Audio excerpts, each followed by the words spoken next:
nạp đẹp thay thùng có Việt Nam như một bề ta không cho thùng mãi á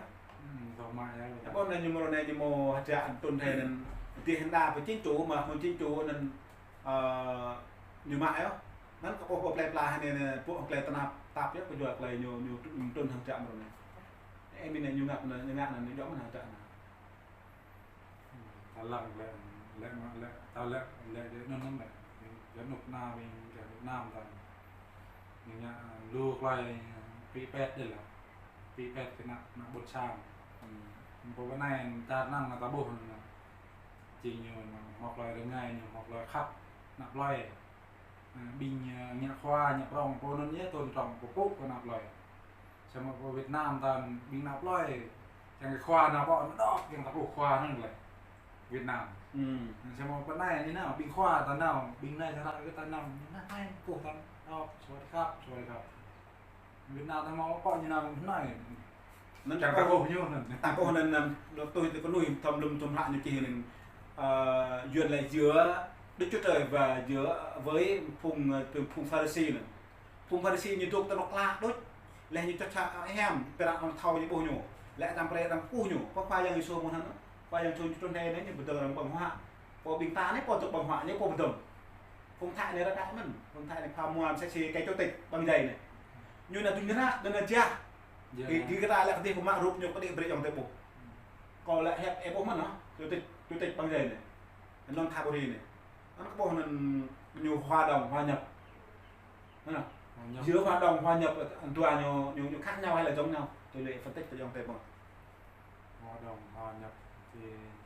hoa đồng như thế nào và hoa nhập như thế nào nó hoa đồng nó có tính hoa đồng cũng như là ví dụ như trong làng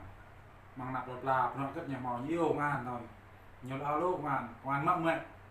thì tôi cầm gấp như đây ngay mấy bọn này nè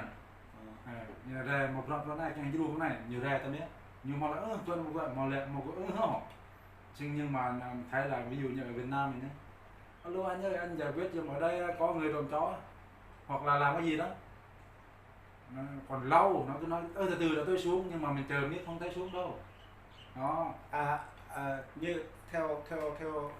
câu hiểu cách khác tôiเลยcó thổ lồn mà ra ví dụ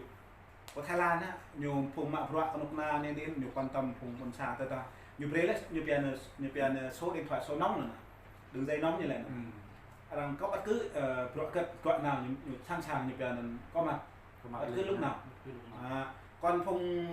phùng san Việt Nam là nhiều phát ra người ta nhiều một bao kê với mình bình nhân tôi có 6 bình gặp như mình đó bình cạnh cà phê bình ngạ cất bình gặp sao ta đã điên nào được gặp như đốt như vậy ông cháu ta đó cho nên mình điện vào á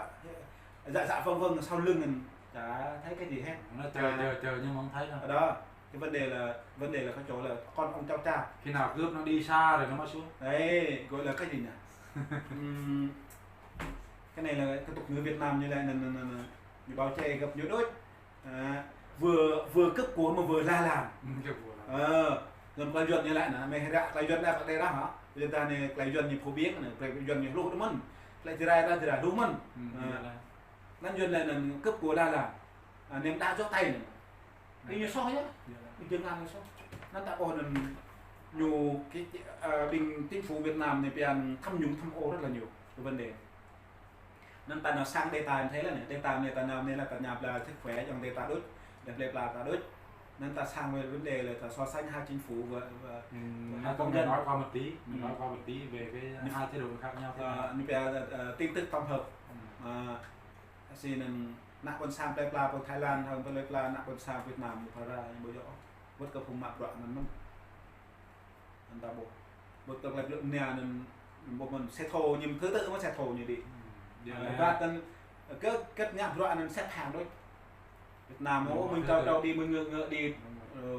người nào mạnh là người nào giành được á người nó đi thôi còn đây không có không nghĩ nó mạnh nó không phải là mạnh bằng cái sức, nó cũng mạnh hai vấn đề. Vấn đề thứ nhất họ có tay trong tay ngoài, tức là họ có cái ví dụ đi cơ quan nhá, nhà nước nha, nếu mà họ muốn xếp hàng bây giờ có cái gì đó phải có họ có tay trong tay ngoài, tức là họ có người trong đó, cho nên là họ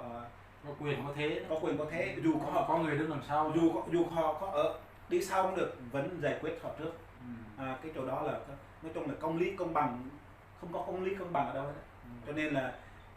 anh em tôi qua bên Thái Lan nó có hai vấn đề. Để thứ nhất chúng tôi để tìm kiếm sự công bằng, gọi là sự công bằng và công lý. Còn thứ hai chúng tôi muốn thay đổi về cuộc sống, muốn chiêm ngưỡng cuộc sống ở đất khách quê người như thế nào. Nói cái từ đất khách quê người ấy, dù ở Thái Lan hay là Canada, Mỹ hay là các nước khác, nói chung là ngoài nước mình gọi là đất khách quê người. Như vậy các bạn, cho nên là hôm nay chúng tôi hai bạn tôi muốn tâm sự về ôn lại chuyện cũ một phần thứ hai là so sánh hai chính phủ tí. Còn nếu mà lần sau anh em mình có thời gian mình sẽ có nhiều vấn đề nhiều hơn để mình bàn, đúng không? Rất là nhiều vấn đề nếu mà nói về Việt Nam, đúng không? Nên là mình sẽ dành thời gian lần sau đi, nếu mà có thời gian anh em mình gặp tiếp mình sẽ bàn về những vấn đề khác. Đúng rồi. Nếu mà quý vị khán giả muốn biết thêm những vấn đề thông tin nào thì quý vị nhớ theo dõi nha. Lần tới chúng tôi sẽ có những cái video rất là hấp dẫn để gửi đến quý vị. Trong cuộc sống của Thái Lan như thế nào? Giống như cuộc sống của Thái Lan rất là nhiều đường xá này, cầu này, rồi nói chung là nhà cửa Thái Lan như thế nào. Nhưng mà có ở đây đúng là gọi là nhà Thái ở Việt Nam, ở Thái đúng là nhà Thái, đúng cái từ là nhà Thái luôn. Ở Việt Nam rất là nhiều nói cho anh em chị em giàu có nhưng mà dòng nhà Thái không bằng ở Thái. Nhưng thật ra anh ấy là ở nhà Thái lấy vợ tàu ăn cơm Nhật gì lấy vợ cơm Nhật là lấy vợ Nhật ăn cơm tàu gì đó, đúng bài luôn. Thải đốt nó một lẹp là sang thải một bằng thải nhiều loại xi măng, không phải một loại xi măng như Việt Nam. Việt Nam cái xi măng trộn bê tông, xi măng nền mân, xi măng sạp xay, xi măng nền mân, xi măng tô, xi măng nền. Xin lỗi cô lại có thể có thải nữa, bộ ta có thể thải nữa còn như bây giờ là pun thạc ra, pun trộn bê tông ra, pun như lưu lại pun cao này, pun xi đen như là biết pun đen này, như ra phục nhị này, mà mình rất lù một loại lù, nên ta bộ nên ta chẳng hay làm lù, làm chặt thải, làm thả đốt họ làm nó ta còn từng, nên Việt Nam chính phủ Việt Nam mình nhu đốt như thầu, cùng thành phố Prao đốt như thầu như bây giờ con sang ta vào, đây việc ta mà nhất là nặc đề gà điều ta như bây giờ một ốc bây giờ mình sẽ chỉ cùng liên quan nhiên liệu sẽ chỉ năm 2001 là hai về nội hợp là cái đạo này đến biểu tình như là như muốn ta làm số đen nhá, như bây ta ngã rạ hồ chiếu con khai ở mỗ chứ ngã rạ hồ chiếu thực mồ có bốn câu nên tôi là ngã hồ chiếu cái chẳng nào vậy thì chẳng là Campuchia nó cần tôi mới khanh chuẩn bị chẳng ngã hồ chiếu chẳng là thăm mình một số tín đồ mục sư đoàn thông tin nên ở Campuchia nữa toàn này khắp như là tôi mới toàn tục như là xuất nhập cánh thì bữa hẹn có nhiều lẽ nhiều hẹn nên coi là ngày 23 còn ngã đến ngày 31 tháng 6 năm 2016 này nhiều cách 3 ngày sau là 31 rồi như hẹn tuy nhiên là tức là 29 30 31 29 như nào á như nào là coi như nào mời còn là nhiều như này thu chứ ra nên như ép cái ta có như hợp tác với nhau đe dọa như là bắt vào tù như này nhưng mà cuối cùng có trang tay như một khai cái này có một nhiều phiếu nữa mà bộ nên là không sàn như ngàn đúng là phân biệt với là đối xử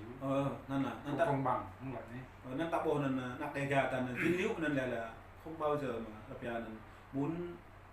ra ngoài thì phải hít thở không khí trong lành như này muốn thăm cảnh quê hương người khác không bao giờ được sao nên nó muốn mình giống như con ếch ở dưới đây giếng nó muốn nhốt mình như vậy đó, đúng rồi, không cho mình thoát khỏi. cho nên là nhiều vị chúng ta sẽ chỉ phùng Israel ngạ phùng ai luôn ai cặp nữa nhiều cái gì chứ phùng ngạ là cái vị thời đề một lời blang ngạ nên cụ lại từng là nhổ nhưng nắm cái ngạ tàn á nhất là kinh tế này không cho bao giờ phát triển kinh tế được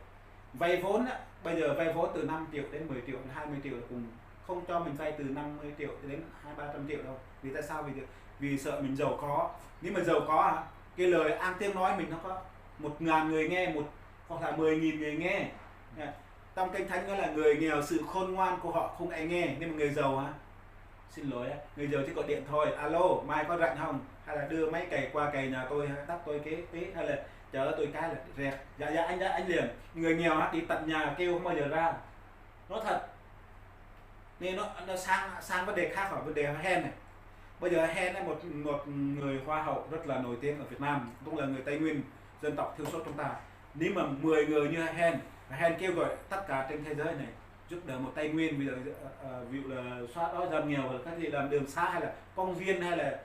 khu giải trí ở khu vực Tây Nguyên, ở vùng sâu vùng xa, người ta sẵn sàng làm liền. Cái lời nói của Hen đấy 1.000 người nghe, bởi vì Hen đang đứng trên 1.000 người, còn mình đứng dưới 1.000 người, cho nên là kinh tế không phát triển là do bên Cộng sản Việt Nam nhưng ngại ta không muốn phát triển kinh tế, luôn bằng cách nhưng bằng mọi cách nhưng ngại ta không ngóc đầu được. Giống như là nuôi ếch bằng đáy giếng mà, muốn mở thì mở, muốn ốc muốn bắt thì